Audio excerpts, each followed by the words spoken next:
Okay, apologies for the struggles with the handwriting there, but I want to go right back to the very beginning and look at the question. So, the first thing we're going to do is break down our question.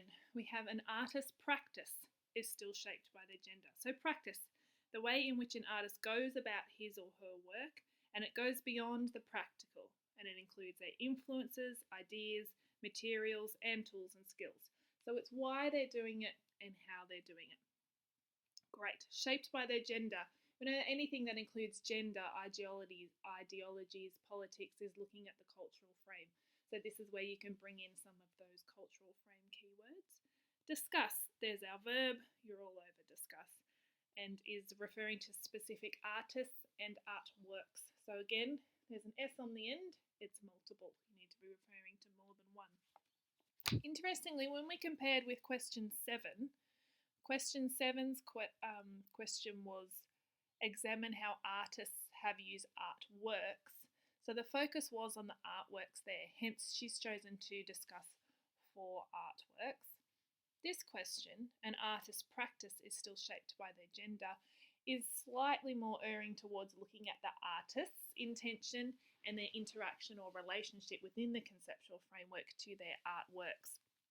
So I think this writer has done a really wise thing by selecting all 3 artists. It just essentially backs up what she's trying to say a little bit more effectively. Okay, marking feedback.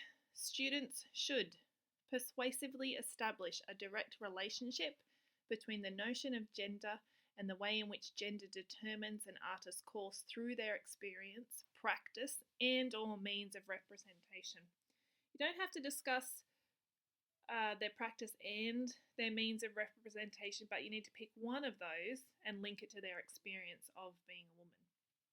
This is an integral requirement of the question. So they need to acknowledge the requirement of the question to discuss as a means to identify issues and provide points for and or against. So there's your verb. Consider how refuting the notion of gender as a means of shaping artistic practice is a point of view that could be adopted in a response. So again, you can disagree, and if you can disagree well, then by all means have a crack at that. I think a lot of these questions, they're asking you to agree with them because that's going to be the easiest way to approach it. But again, that's a decision for you to make. Okay, students can prepare for this exam question by broadening their approach to selecting questions within and across content areas, understanding how synthesis of material decisions and conceptual practices can further representation. So that's essentially what you're doing now, is making the link between what they're trying to say and how they're doing that. Okay, marking criteria is there. Okay, let's look at her opening statement. Her opening statement is, her very first sentence is agreeing. She has decided to agree with the statement about gender. She has said, in the practice of art composition, and I would suggest creation there. I think probably we'll put that down to nerves. I think if you're looking at in the practice of art creation, women have created works that continue to be shaped by their gender, whether it is by intention or not. I understand that she's used composition there to avoid using created or creation twice in the sentence. However, I think considering that composition is an element of art, it's not the correct word to use there. So I would look at restructuring that sentence. Regardless, she's gotten a point across. She has established her position. She then goes into some history, which essentially backs up her position of saying that yes, art is affected by gender. So again, she has an opening statement. She backs it up. Down here, she then starts introducing the artist that she's going to speak about. Yes, so here she introduced her 3 artists that she's going to go on and speak about, why she's going to speak about them, how they link back to her opening statement. Again, this writer has continued to link every paragraph at the beginning and the end back to her original statement. So then she goes through and she talks about Artemisia, which was actually something that I learnt a little bit about. This was not an artwork that I studied before, so I actually enjoyed going and learning a little bit more about Artemisia. I really like that she has picked an artwork from so long ago and linked them to postmodern art.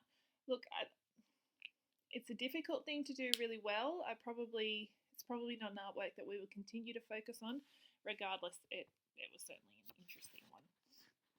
But what she has done, she's introduced her artist, she's introduced the artwork, and then, so she's talking about the artwork all about here, and then she tends to link it back to her question again. This piece holds significance to feminist art as she rebelled against the grand narrative and further represents the role of women artists and women in artworks. So using the fact that she is a woman artist and talking about it again links back to her opening statement, or her opening position that she is agreeing with the statement. Judy Chicago. So then she just moves straight on. She has an opening sentence. She talks about the artist, she talks about the artwork, and then she links it back to her statement, and then she does it again. Judy Chicago is an artist who comments on feminism and gender issues through the use of practice and materials. She goes on to talk about the sculpture, why the sculpture was created. She describes the sculpture, so using some of her structural frame materials and techniques.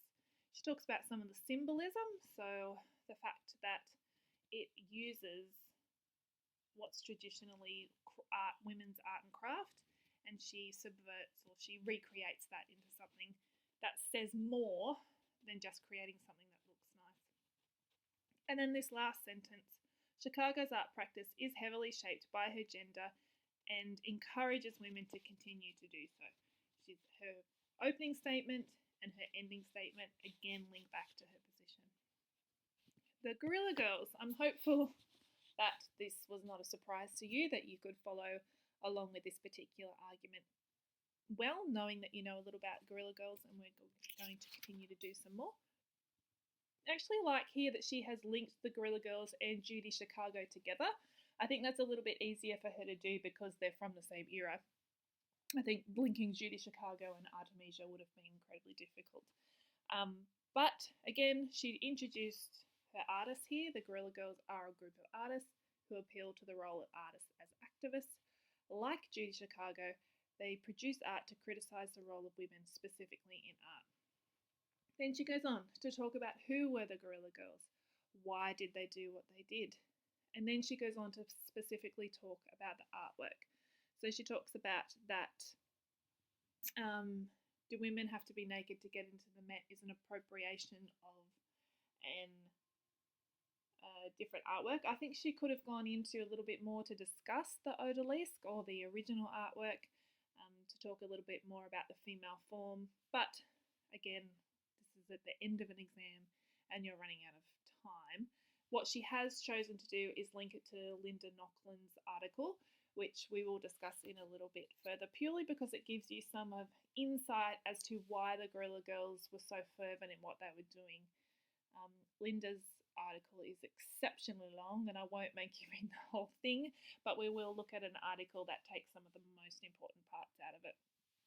So we will do that over the coming weeks. Okay, so she goes on to talk about the artwork. She goes on to talk about how it looks, what they did with it, where it was distributed, and then her ending statement. The Guerrilla Girls collaborate together to expel the preconceived role as placed on women and their gender to comment through the practice of work. So she has linked back to that word practice. She's linked women, practice, and artwork. So her ending statement there has linked back to the question beautifully again. Okay, and then she has her concluding statement or paragraph. An artist's practice is still shaped by their gender. She's repositioning herself, saying, my position is still the same as it was at the beginning because I've shown you all of these reasons why that works. And then she's added in that, and it has throughout history, because through her essay she's been able to prove how that's changed through history. By intention or not, the artists depict feminist protest in their works through their practice. Artemisia, Judy Chicago, and the Guerrilla Girls are three artists who have explored the role of women in their art. The postmodernist artists have allowed and encouraged other female artists to express and shaped their work through gender. The practice in which they have performed has supported their role in feminist art. I think that could have been a little bit more strongly linking it back to the actual question, and she could have done that by restating that she has proven that an artist's practice is still shaped by their gender. I think it's really important in both your opening statement and your concluding statement to utilise the words that are in the question. Then there is no denying that what you have said directly links to the question. Is this not going to let me go down there? Okay, so the comment from the markers. This response draws comprehensive connections between notions of gender and the practice of female artists. It interprets the representation of gender as both a vehicle for historical and social exposure and a site for protest, where each artist is cognizant of instigating and defining change in an increasingly modernised world of shifting ideologies. The response provides a sustained and nuanced discussion of a range of feminist issues and stereotypes, using historical and contemporary practice to demonstrate profound understanding. Specific examples illustrate a rich narrative through convincing and well-supported insights. Okay, I hope that was helpful. I think it was a good idea to compare the two essays that we've looked at. So one that looked at 2 artists and 2 artworks, one that looked at 3 artists and 3 artworks. It was just really convenient for us that this particular example links to our current topic. So it's a nice way of showing you how what you're learning now can be applied in your HSC exam. Obviously, we will continue doing some more of these, but I had been promising to get that to you since our lesson was cut short. So hopefully that's been helpful for you, and I'll see you this week.